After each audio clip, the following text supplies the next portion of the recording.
Hello everybody, my new blog में आप सबका स्वागत है। सभी को नमस्कार।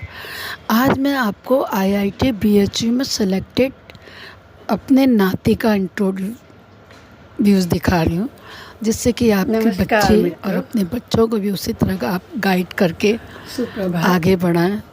मेरी दुआ, मेरी प्रार्थना रहेगी कि सभी का मेहनत सफल हो और सब आईआईटी में सिलेक्शन हो। जिसमें आपको मेरे और भाई आपके बच्चों को भी फायदा की लड़की दीप्ति यहाँ पूरी विशाड़ के भट्टों में से मिस्टर विनीत के साथ भी आई है।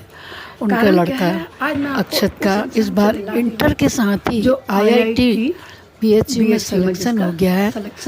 आज वो मेरे घर मिलने आया पोता है तो मुझे बहुत खुशी हुई। प्रमोद कुमार तिवारी जी, तो मैंने कहा कि क्यों ना आप लोगों से दीप्ति तिवारी मिलवाया जाए। आप सभी लोग जो देख रहे हैं वो उनसे परिचित ही हैं। उनका बड़ा बेटा है ये, और इसने इंटर के साथ आईआईटी बीएचयू निकाला है।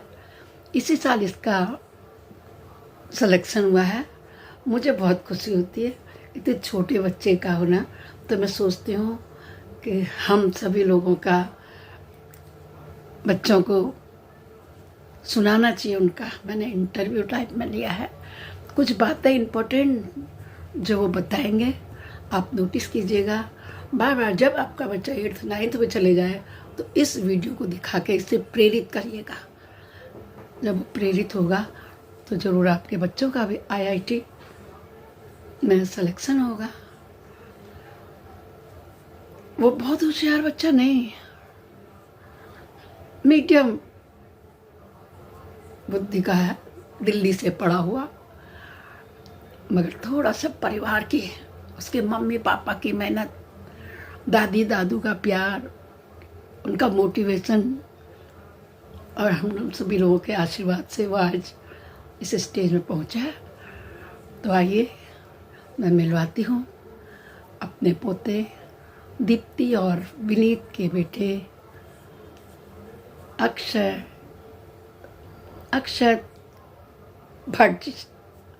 ओके, नमस्कार। ध्यान रखिएगा, आप लोग सुनिएगा, देखिएगा। आपको कैसा लगा लाइक कमेंट करके शेयर ज़रूर कीजिएगा, जिससे और लोग भी फ़ायदा उठाएं। अच्छा, ओके, आइए मिलाते हैं आपको।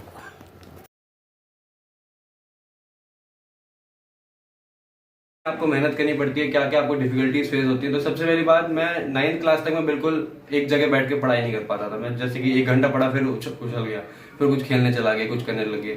लेकिन फिर जब एनटीएससी के टाइम पे जब मैंने पढ़ाई करी तो मेरे अचानक से मेरे पढ़ने के घंटे 10 घंटे 12 घंटे ऐसे हो गए थे। जस्ट वेट बेटा, देख रहे हैं आप लोग, देखिए कि बच्चा कैसे कितने ऑनेस्टली बता रहा है कि मेरी पढ़ाई नहीं हो पाती थी। मैं उठता था, बैठता था, इंटर की पढ़ाई के लिए रेगुलरली पढ़ाई नहीं कर पा रहा था, क्योंकि जैसे ईवीएस होता है, उसमें अदर सब्जेक्ट भी होते हैं, पीसीएम होता है। मतलब इंटर बोर्ड को छोड़ करके अपने इंजीनियरिंग बेस को अपना लक्ष्य बनाया।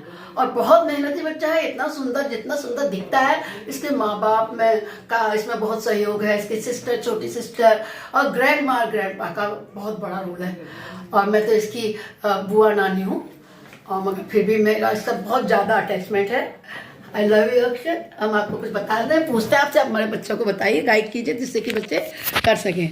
हाँ जी बेटा, तो फिर बताइए वहाँ क्या होता था आपका? आपने हॉस्टल बेस किया या घर से अप डाउन करते थे? आपने कैसे स्टडी की? बिल्कुल, एक मैं चीज़ रिकमेंड करूंगा जिनको मतलब सीरियसली तैयारी करनी है, तो मैं रिकमेंड करूंगा कि अगर आप होम स्कूलिंग में जा सकते हैं तो वो बहुत अच्छा रहता है। क्योंकि स्कूल में क्या होता है कि जब आप स्कूल में होते हैं बहुत सारी अलग अलग चीज़ें होती हैं। जैसे कभी कोई कार्निवल हो रहा है या कभी कोई फेस्ट हो रहा है, उसमें पार्टिसिपेट कर रहे हैं, कोई प्रोजेक्ट है उसमें, तो आपको जबरदस्ती में चीज़ें आपका टाइम बहुत वेस्ट हो जाता है स्कूल में बहुत सारी चीज़ों में। फिर आपको इंग्लिश के पेपर हो रहे हैं, छोटे छोटे एग्जाम हो रहे हैं, उनकी तैयारी करनी पड़ रही है।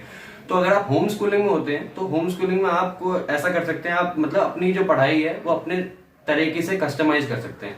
मतलब आपको जो भी डिस्ट्रैक्शन होते हैं स्कूल में, उनसे आप वंचित हो जाते हैं, बच जाते हैं। तो इसलिए मैं रिकमेंड करूंगा कि अगर आप चाहें तो जितना जल्दी हो सके आप होम स्कूलिंग में जा सकते हैं। मतलब 11th 12th में कह रहा हूँ, 11th 12th में अगर आप होम स्कूलिंग ज्वाइन कर लें तो बहुत अच्छा रहेगा।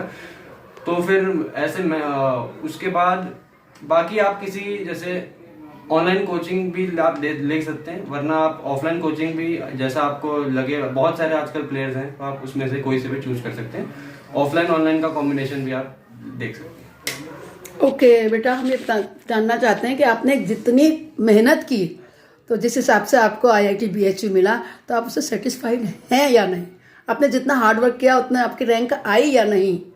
मैं अगर सच बताऊं तो मतलब मैं उतना खुश तो नहीं हूँ, क्योंकि मैंने 2 साल करीब 10th क्लास से मैं बता रहा हूँ, मैंने तैयारी करना स्टार्ट कर दिया था थोड़ा कॉम्पिटिटिव लेवल की। तो 10th मैंने करी थी NTSC के हिसाब से, उसमें मैंने थोड़ा JEE का भी थोड़ा थोड़ा पढ़ा था।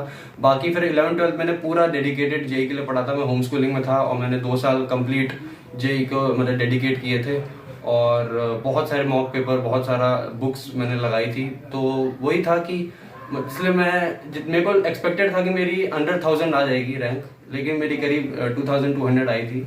तो ठीक उस समय तो मेरे को उतना अच्छा नहीं लगा था कि मतलब एक्सपेक्टेड रैंक नहीं आई थी क्योंकि, लेकिन ठीक है। अब IIT BHU में भी मेरे को इलेक्ट्रॉनिक्स ब्रांच मिल गई है, तो सर्किटर है वो भी, और बस।